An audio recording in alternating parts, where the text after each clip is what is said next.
एक तरफ मराठा आरक्षण के लिए कमेटी को पुनर्गठित करना, उसमें वही हाईकोर्ट के जज को, रिटायर्ड जज को उसका अध्यक्ष बनाना, फिर मनोज जोरांगे को मीडिया के माध्यम से बड़ा नेता करके प्रोजेक्ट करना, उसके आंदोलन के लिए डायरेक्ट इनडायरेक्ट हेल्प करना।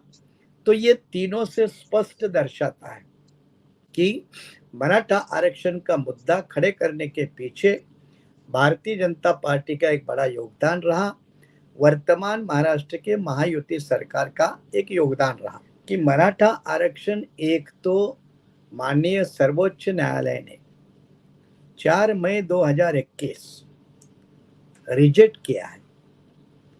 सुप्रीम कोर्ट की खंडपीठ ने कहा है कि मराठा समाज ये सोशल और एजुकेशनली बैकवर्ड समाज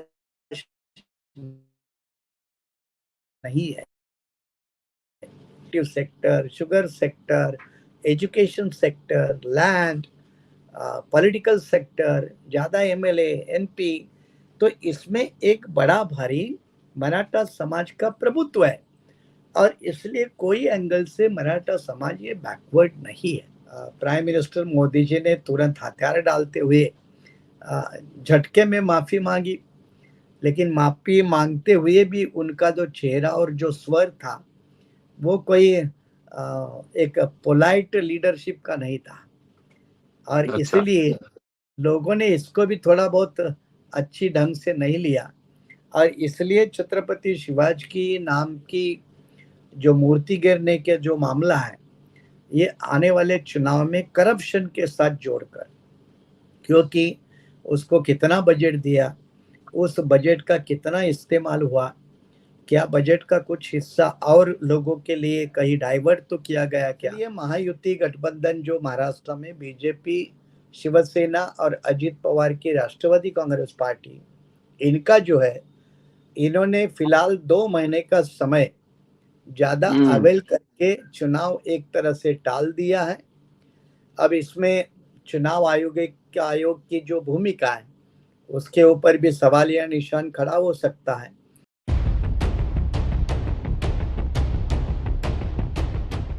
देश की राजधानी दिल्ली और देश की आर्थिक राजनीति मुंबई महाराष्ट्र और महाराष्ट्र में विधानसभा का चुनाव होना है।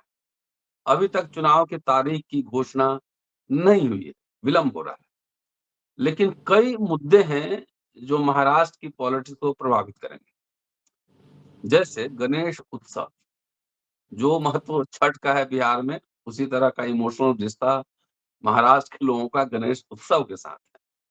शिवाजी इमोशनल रिश्ता है, उनकी मूर्ति टूट गई है, प्रधानमंत्री वहां पर जाकर माफी मांग चुके हैं। भ्रष्टाचार एक मुद्दा तो है ही, इसके साथ साथ फिर मराठा आरक्षण जोर शोर पकड़ने वाला है। 16 तारीख से जो मराठा आंदोलन के नेता हैं मनोज जारंगी, वो फिर आंदोलन करने वाले हैं। क्या क्या होगा महाराष्ट्र की पॉलिटिक्स में, ये समझेंगे। दोस्तों, रतनलाल बोल रहा हूं और आप देख रहे हैं अम्बेडकरनामा। जाने माने विधिविद प्रोफेसर सुरेश माने साहब, एडवोकेट सुरेश माने साहब, जो कि बहुजन रिपब्लिकन सोशलिस्ट पार्टी के राष्ट्रीय अध्यक्ष भी हैं, महाराष्ट्र की पॉलिटिक्स में सक्रिय हैं, देश भर में घूमते रहते हैं और लगातार अम्बेडकरनामा पर आप सुन भी रहे हैं। हमारे साथ इस एपिसोड में हैं, उनसे समझने की कोशिश करते हैं कि आखिर महाराष्ट्र में चल क्या रहा है और चुनाव की घोषणा में विलंब क्यों? समाजवादी पार्टी के कई नेता पार्टी छोड़ चुके हैं, दूसरी पार्टी में शामिल हो चुके हैं। सपा भी वहां चुनाव के मैदान में उतरेंगी। तो जो इंडिया अलायंस का जो एक बना है पूरा सिस्टम, क्या वो ठीक से काम करेगा वहां कि नहीं करेगा, ये भी देखना दिलचस्प होगा। स्वागत है सर। जय भीम। जय भीम प्रोफेसर। सर, जो जिन मुद्दों का आपने अभी जिक्र किया उनमें पहले हम महाराष्ट्र के जो मुद्दे हैं जी, उसको डील करते। जैसा आपने कहा कि महाराष्ट्र में फिलहाल तो गणेश फेस्टिवल चल रहा है लगभग, और ये 17 तारीख तक चलेगा और ये फेस्टिवल का भी राजनीति के लिए बड़ा भारी उपयोग किया जा रहा है। इसके लिए गणेश मूर्तियों से लेकर गणेश पंडाल तक स्पॉन्सरशिप बड़े पैमाने पे मैं पॉलिटिकल पुणे में पार्टी। था, 3-4 दिन पहले पुणे में था। जी हाँ, तो आपने भी देखा होगा जी, कि जी। पॉलिटिकल लोग इसका बड़ा फायदा उठा रहे। तो एक तरफ तो गणेश आस्था का मामला है और दूसरी तरफ वो राजनीति का मसला है।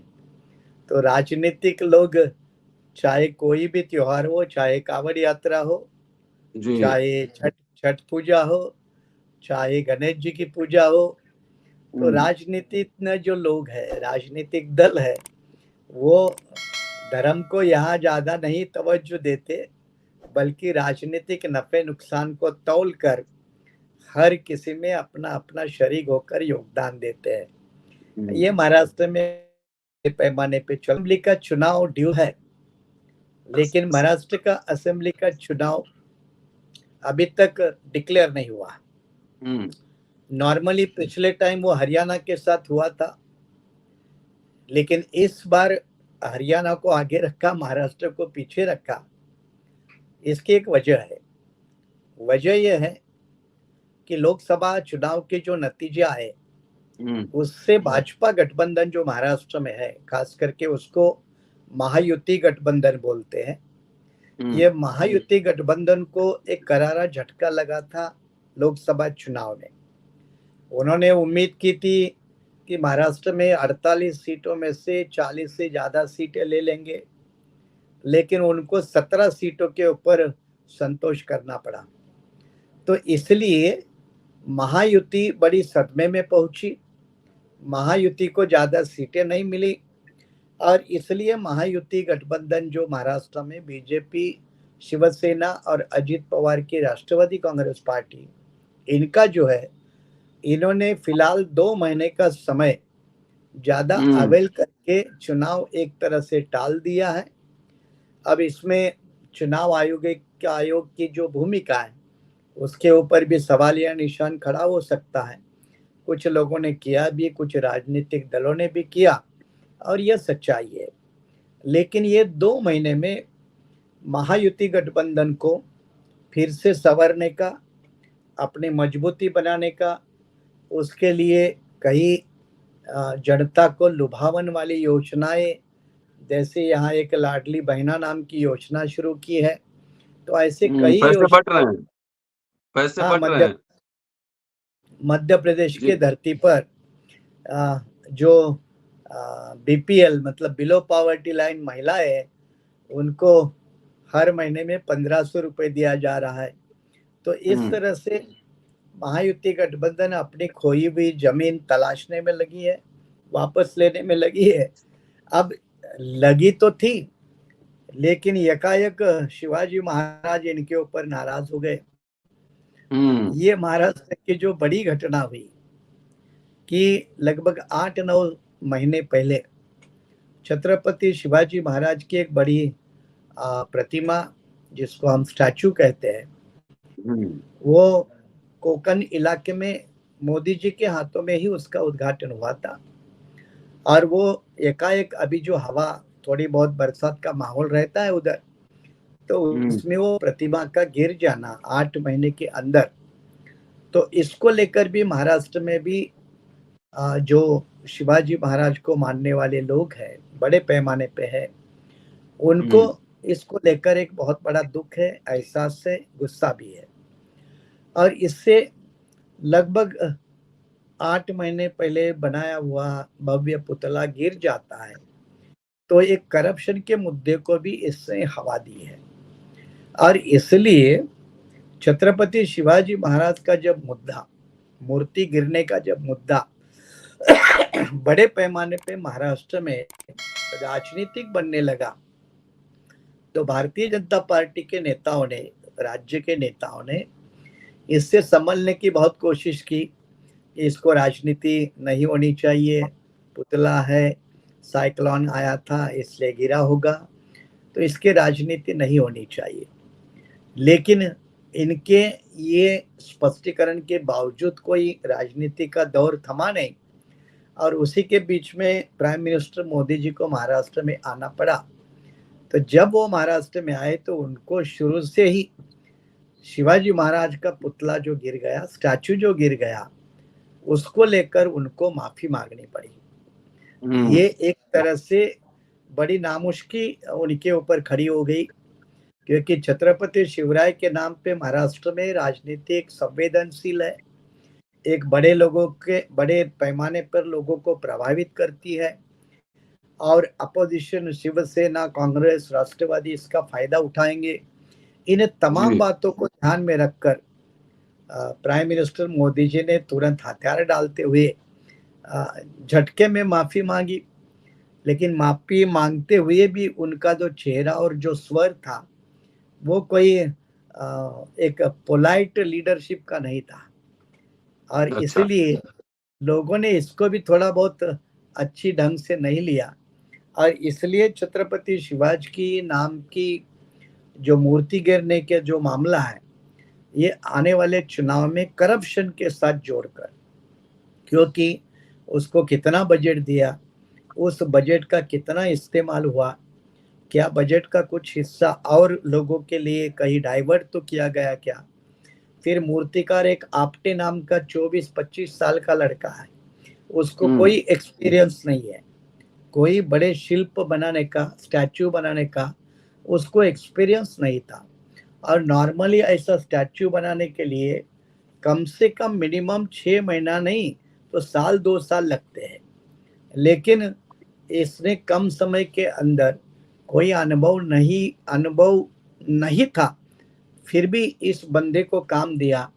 तो फिर यहाँ करप्शन का मामला आता है, और फिर जो महाराष्ट्र में और भी सवाल खड़े हुए हैं कि जो प्रतिमा बनाई, उस प्रतिमा के ऊपर छत्रपति शिवाजी महाराज के इधर फोरहेड के ऊपर एक थोड़ा जो एक तलवार से हमला हुआ था जब वो अफजल खान को मिले थे, तब अफजल खान के वकील जो कृष्णा जी भास्कर कुलकर्णी नाम के ब्राह्मण थे, ये अफजल खान के वकील थे, एक संरक्षक थे। उन्होंने जो तलवार उठाई थी छत्रपति शिवाजी महाराज के ऊपर, वो यहाँ लगी थी फोरहेड के ऊपर, तो वो भी अच्छा। निशान उस निशान को भी इस मूर्ति के ऊपर दिखाया था, जबकि ऐसा कोई निशान देश में कहीं भी छत्रपति शिवाजी महाराज की जो भी मूर्ति है वो ऐसा कोई निशान कहीं नहीं था। और इसलिए मूर्तिकार एक आपटे नाम के नौजवान को, 24 साल के अनुभवहीन नौजवान को चुनना, उसको पर्याप्त समय नहीं होना, फिर उसने इस तरह की ये चोट वाली निशान के साथ मूर्ति बनाना, तो एक तरफ से ये पूरा षड्यंत्र का मामला लगता है, फिर फंडिंग का, करप्शन का मामला लगता है, और इसलिए आने वाले महाराष्ट्र के चुनाव में ये मुद्दा तूल पकड़ेगा, महाराष्ट्र के राजनीति में प्रभावित करेगा, ये बिल्कुल निसंशय है। और इसका फटका भारतीय जनता पार्टी महायुति गठबंधन को भुगतना पड़ेगा, ये भी कड़वी सच्चाई है, चाहे वो कितनी भी माफी मांगे, चाहे कितनी भी वो सफाई देने की कोशिश करे, ये बिल्कुल कड़वी बात है। रही दूसरी जो बात आपने जो कही, और वो है मराठा आरक्षण की। मराठा आरक्षण का मुद्दा महाराष्ट्र में बार बार उठता है, और हर कोई राजनीतिक दल इसका फायदा लेने की कोशिश करता है। इस समय ये जो भारतीय जनता पार्टी की महायुति गठबंधन की सरकार बनी है, जिसमें एकनाथ शिंदे तो मुख्यमंत्री है, लेकिन सरकार चलाने में ज्यादा रोल जो है वो देवेंद्र फडणवीस, जो बीजेपी के नेता हैं और महाराष्ट्र के दूसरे डेप्यूटी सीएम हैं, तो इनका एक बड़ा भारी रोल है।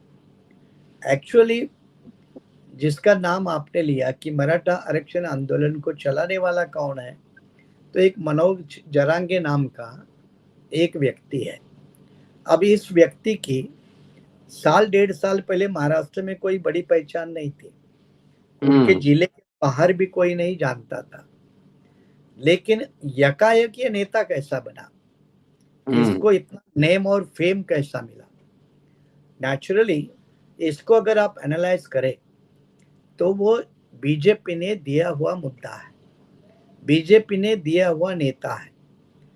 अब जब बीजेपी ने मराठा आरक्षण का मुद्दा खड़ा किया, मनोज जरांगे को खड़ा किया, तो इवन मनोज जरांगे की सभाएं जहां भी हुई, उस जमीन का भाड़ा, अगर वहां खेत है तो खेत का हुआ नुकसान, ये वर्तमान महायुति सरकार ने उसका दाम चुका दिया है, उसके बिल दिए हैं। अच्छा। हाँ, ये बिल दिए हैं। तो मुझे बताओ, फिर इसको खड़ा करने वाले कौन है? तो मराठा आरक्षण के मुद्दे को भी खड़ा करने वाले कौन है? तो मैं आपको क्लियर कर रहा हूँ, देश के लोग भी इसको समझे कि मराठा आरक्षण एक तो माननीय सर्वोच्च न्यायालय ने 4 मई 2021 रिजेक्ट किया है। सुप्रीम जी। कोर्ट की खंडपीठ ने कहा है कि मराठा समाज ये सोशल और एजुकेशनली बैकवर्ड समाज नहीं है। Sector, sugar sector, education sector, land, political sector, ज्यादा एमएलए, एमपी, तो इसमें एक बड़ा भारी मराठा समाज का प्रभुत्व है और इसलिए कोई एंगल से मराठा समाज ये बैकवर्ड नहीं है।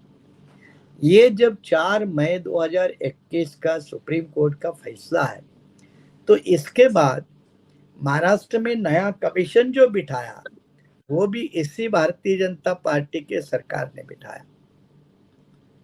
ये जो वर्तमान एकनाथ शिंदे, अजित पवार, देवेंद्र जी। फडणवीस, मतलब ये कुल मिला के 3 पार्टियां, भारतीय जनता पार्टी, शिवसेना और ये राष्ट्रवादी कांग्रेस पार्टी, ये तीनों की मिला के जो सरकार है, इन्होंने ही एक नया कमीशन को अपॉइंटमेंट किया।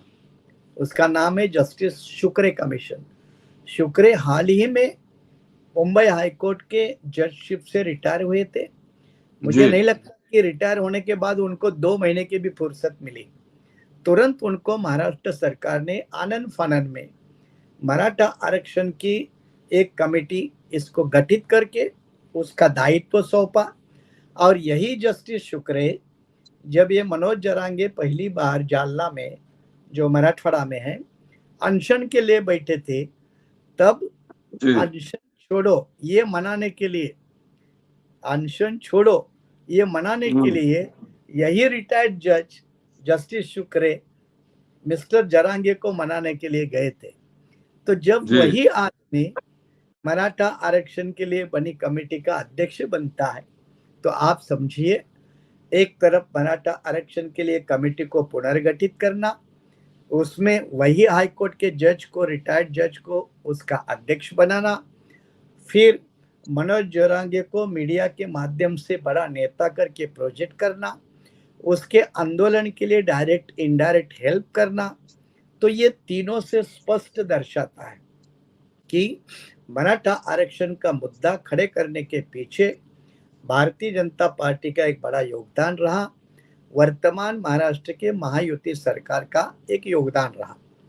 लेकिन उसके बाद में धीरे धीरे ये जो मनोज जरांगे नाम का जो व्यक्ति है, जो ये जी। आरक्षण का आंदोलन चलाता है, इसको बाकी लोगों से भी समर्थन मिलने लगा।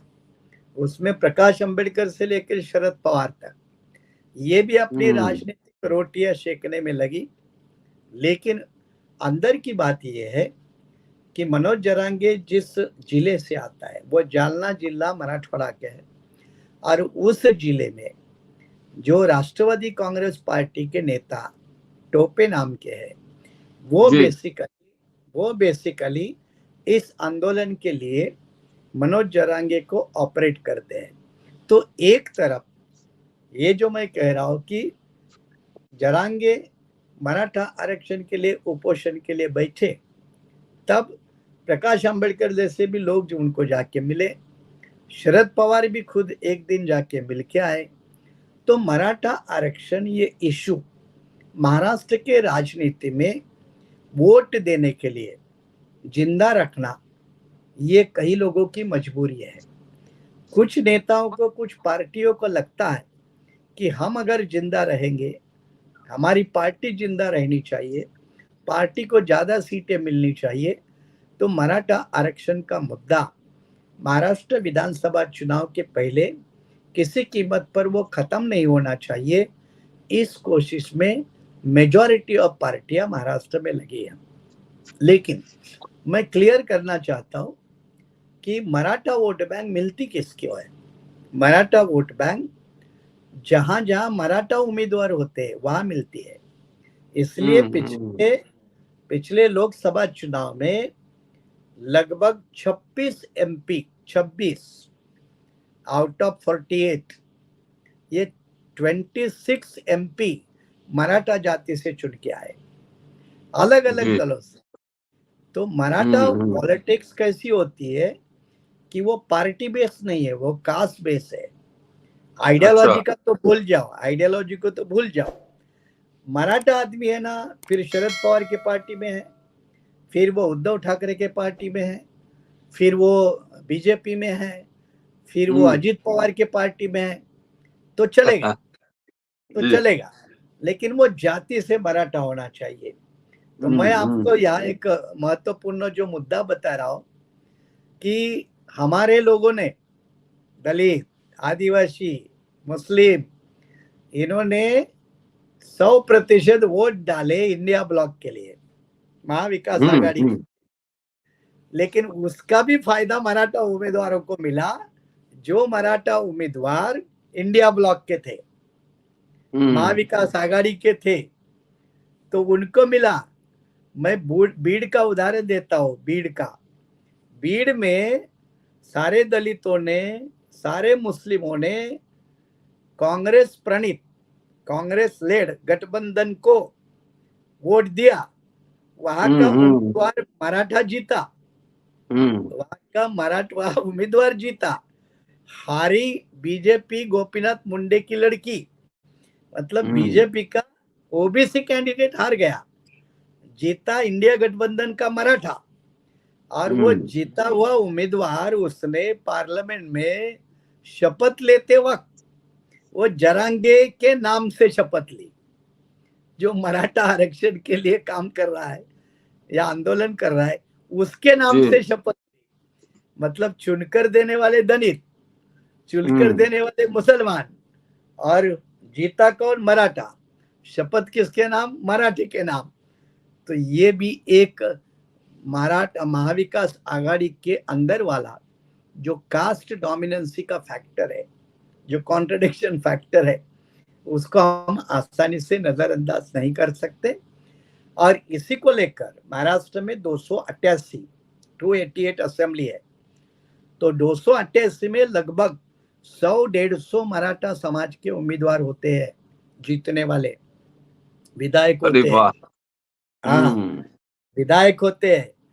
तो इस समय में भी चुनाव में मराठा जाति के वोट और मराठा जाति के विधायक हमारे पलड़े में ज्यादा होने चाहिए।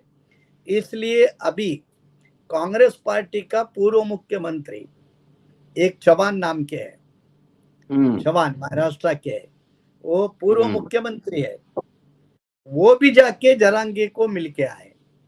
तो एक तरफ से बीजेपी वाले, एक तरफ से कांग्रेस वाले, दूसरी तरफ के शरद पवार वाले, तीसरी तरफ राष्ट्रवादी कांग्रेस अजित पवार के। तो ये मराठे वोटों की राजनीति है। और इसलिए मैं कानून का वकील होने के नाते, उस एरिया का होने के नाते, मराठा का तो कानूनी रूप से आरक्षण नहीं मिलेगा, कतई नहीं मिलेगा। और सुप्रीम कोर्ट ने 4 मई 2021 को नकारा है। तो अब 21 और ये 24, ऐसा 3 साल में क्या हुआ कि मराठा बहुत बैकवर्ड हो गया है ना? ऐसा तो कोई सबूत नहीं दे सकता। और इसलिए मुंबई हाईकोर्ट में अभी मराठा आरक्षण को लेकर सुनवाई अभी चल रही है, चालू है, अभी भी चालू है। लेकिन मामला सुप्रीम कोर्ट में जाएगा ही।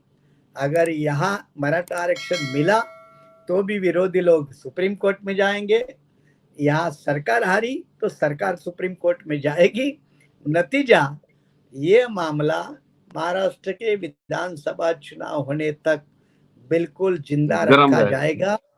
मराठा वोटों के लिए मराठा जाति के लिए, मराठा जाति के ज्यादा एमएलए के लिए जमकर राजनीति होगी, ये महाराष्ट्र में बिल्कुल तय है। एक सवाल ले लेता हूँ एक अ, जी जी अभी जी। जो SC/ST आरक्षण को लेके सुप्रीम कोर्ट का जो ऑब्जर्वेशन आया है, वो क्रीमी लेयर भी और वर्गीकरण भी, उसमें राइडर भी है कि भाई आपके एम्पिरिकल डेटा चाहिए इस पे कि कितने क्या है, नहीं है। तो अब कोई भी आरक्षण इस तरह से बात होगी तो उसके लिए कास्ट सेंसस तो ज़रूरी है, कि कास्ट सेंसस ऑल डिटेल्स कि कौन कितना पिछड़ा है, कौन किसके पास क्या है। तो इसके बगैर बीजेपी की इसकी क्लैरिटी क्या है इसमें? जी। बीजेपी क्या कर रही, यही तो मैं कह रहा हूँ कि मराठा आरक्षण के लिए भी उनको कास्ट सेंसस चाहिए, डेटा चाहिए। एकदम। और हुँ, वो महाराष्ट्र सरकार के पास है ही नहीं। महाराष्ट्र में ओबीसी का डेटा नहीं है, इसलिए 5 साल से महाराष्ट्र में ओबीसी आरक्षण नहीं है, इसलिए पांच लोकल साल ब लोकल बॉडी के लोकल चुनाव नहीं हुए, जी। चुनाव नहीं हुए क्योंकि डेटा ही नहीं है। हुँ, इसलिए सेंसस करना अब सरकार की मजबूरी है। एक मुद्दा, आज तक आरएसएस का विरोध था सेंसस के लिए, लेकिन हुँ। हाल ही में एक हफ्ता जी, हो जी, गया, जी। 10 दिन हो हाँ, गए केरल में कि केरल के केरल 3 में ये, दिवसीय हाँ, पालक्काड में जो सम्मेलन हुआ आरएसएस हुँ, का, उसमें आरएसएस के प्रमुख भागवत ने कहा कि सेंसस होने में कोई दिक्कत नहीं है, लेकिन हुँ। उसकी राजनीति नहीं होनी चाहिए। तो इसका वो तो मतलब गार्जियन है अभी ना, देश देश का जो भी एक्स्ट्रा कॉन्स्टिट्यूशनल गार्जियन गार्डियन है आरएसएस। ये, तो अभी उनको समझ में आया कि सेंसस को टाला नहीं जा सकता, तो इसलिए उन्होंने अपने भारतीय जनता पार्टी वालों को आगाह किया। इसलिए शायद 2025 के बाद ये सेंसस की प्रक्रिया शुरू होगी, लेकिन तब तक कोई डेटा तो नहीं है, और वो हुँ, हुँ। आधारभूत डेटा नहीं है जिसको हम मानते हैं ना इम्पैरिटी, ये इम्पीरिकल एम्पिरिकल डेटा। डेटा। तो इम्पीरिकल डेटा तो है नहीं, तो इसको कोई आधार नहीं मानना चाहिए। लेकिन सुप्रीम कोर्ट ने जजमेंट देते वक्त भी वो कोई बड़ी ये गलती की है कि उनके पास भी कोई डेटा नहीं था वर्गीकरण हुँ। के, वर्गीकरण को जस्टिफाई करने के लिए। मैं और उसको हमेशा, शेड्यूल्ड ट्राइब की ओर से तो कोई पिटीशन भी नहीं था। नहीं सवाल ही नहीं आता, मैं उसको क्लियर कर चुका हूँ कई अपने वक्तव्य में कि 1108 शेड्यूल कास्ट की जातियां देश में है जी। प्रेसिडेंटल सूची में। तो 1108 जाति में 8 जातियां तो दिखाओ जिन्होंने वर्गीकरण की मांग की है। हुँ, 8 जातियां तो शेड्यूल कास्ट की दिखाओ कि जिन्होंने वर्गीकरण की मांग की है। और शेड्यूल ट्राइब में लगभग 750 से ज्यादा ट्राइबल जातियां हैं, उन्होंने किसी ने तो मांग नहीं की वर्गीकरण की। नहीं। उनका, हुँ, उनका कोई इश्यू भी उनके सामने नहीं था।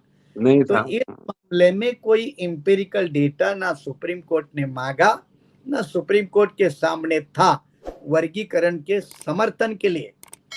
ये डेटा नहीं होने के बावजूद आनंद फानन का सुप्रीम कोर्ट का जजमेंट है, और जिसमें एक बड़ा role justice B R Gavai का है, चाहे मामला क्रिमिलियर का हो, चाहे मामला जी, जी। वर्गीकरण का हो। लेकिन वो जजमेंट के दो परिणाम है, एक है कि वर्गीकरण करना या नहीं करना ये केंद्र सरकार या राज्य सरकार के राज्य ऊपर सरकार। निर्भर है, ये एक इशू है। करना है तो उसको साइंटिफिक डेटा लगेगा, हुँ, उसको इंपेरिकल डेटा लगेगा। और अगर without empirical data scientific data किया तो उसको चैलेंज दिया जाएगा कोर्ट में। कोर्ट में। हुँ, हाँ, कोर्ट उसको रद्द वो बादल कर सकती है, पेच पेच जो है सरकार में फँसा दिया गया है जुडिशरी की फंसा ओर दिया से। है। हाँ, लेकिन इसमें कोई सरकार आनन फानन में डिसीजन ले सकती है कि हमें वर्गीकरण करना है, मामला अदालत में जाएगा तो लटक के रहेगा, तब हम देखेंगे, चुनाव तो होने दो। इस तरह की हाँ, भूमिका कोई सरकारें, कोई राजनीतिक दल ले सकते हैं। यही भूमिका महाराष्ट्र में कुछ शेड्यूल कास्ट की जाति के वोट लेने के लिए बीजेपी ये खेल खेल वही सकती है। इससे इससे इससे यही सवाल एक जोड़ रहा हूँ कि महाराष्ट्र के पॉलिटिक्स में जो सुप्रीम कोर्ट का ऑब्जर्वेशन है, महाराष्ट्र की पॉलिटिक्स में इसका क्या इम्पैक्ट होगा आने वाले चुनाव में? एक तो है कि जो जाति महाराष्ट्र में वर्गीकरण का समर्थन करती है, उसका नाम है मातंग या मांग मातंग, बोलते हैं। हाँ, मांग मातंग या मांग मांग मातंग। मांग बोलते हैं। तो उस जाति के वोट उतने कोई ज्यादा प्रभावित करने वाले नहीं है, इसलिए वर्गीकरण को कोई समर्थन देने के लिए बड़े पैमाने पे आएगा, ऐसा कोई मानने के लिए कोई गुंजाइश नहीं है। बल्कि वर्गीकरण के खिलाफ ही भूमिका लेनी पड़ेगी। इस तरह का माहौल महाराष्ट्र में रहेगा, क्योंकि महाराष्ट्र में महार जो वोट ज्यादा है, हाँ, महार हाँ, वोट डोमिनेंट वोट है। वही शेड्यूल कास्ट का जो कंपोजिशन है महाराष्ट्र का, वो 13 में लगभग आधे से ज्यादा पूर्व महार जाति के या वर्तमान बुद्धिस्ट है। ये वोटर ज्यादा है और ये थोड़ा वोलेटाइल वोटर है, ये आक्रामक वोटर है। ये खुद तो वोट करवाएगा, दूसरे को वोट करवाएगा। ये सचेत वोटर है। हाँ, तो ये थोड़ा प्रभावित करने वाला है। उसकी तुलना में जो मातंग जाति का एक ही जो वोटर है, वो उतना राजनीतिक असरदार नहीं है, धारदार नहीं है, ना समूह है, ना उनके नेता है, ना उनके जो मिडिल लेवल के ग्राउंड लेवल के कार्यकर्ता होते हैं, वो भी उतनी तादाद में नहीं है जितने महार या बौद्ध जाति से है। तो ये इसलिए महाराष्ट्र में खुलकर कोई भी वर्गीकरण के समर्थन में उतरेगा तो उसको थोड़ा बहुत नुकसान उठाना पड़ेगा। ये भी महाराष्ट्र के राजनीति का एक सच सामने आएगा और इसलिए महाराष्ट्र में कई सारी बड़ी बड़ी कॉन्फ्रेंसेस हो रही है। मुझे भी एक 22 तारीख के कॉन्फ्रेंस में पूना में जाना है। मैं भी गया था एक कॉन्फ्रेंस में अभी, हाँ, लातूर में। हाँ, लातूर। हाँ, तो कई जगह ये कॉन्फ्रेंसेस हो रही है जो बड़े पैमाने पे वर्गीकरण के खिलाफ है, सुप्रीम कोर्ट के जजमेंट के खिलाफ है और इसका भी असर आने वाले चुनाव में देखने को मिलेगा। आप सुन रहे थे सुरेश माने साहब को। पूरा वीडियो देखिए, शेयर और सब्सक्राइब करते रहिए। जल्दी मिलता हूँ माने साहब के साथ सबरीमाला के एपिसोड पे। एक चर्चा तो बनता ही है, सबरीमाला और क्रीमी लेयर दोनों मिला के चर्चा हम लोग करेंगे। शुक्रिया, देखते रहे अम्बेडकर नाम। Thank you sir. चलो, शुक्रिया। जय भीम। Thank you.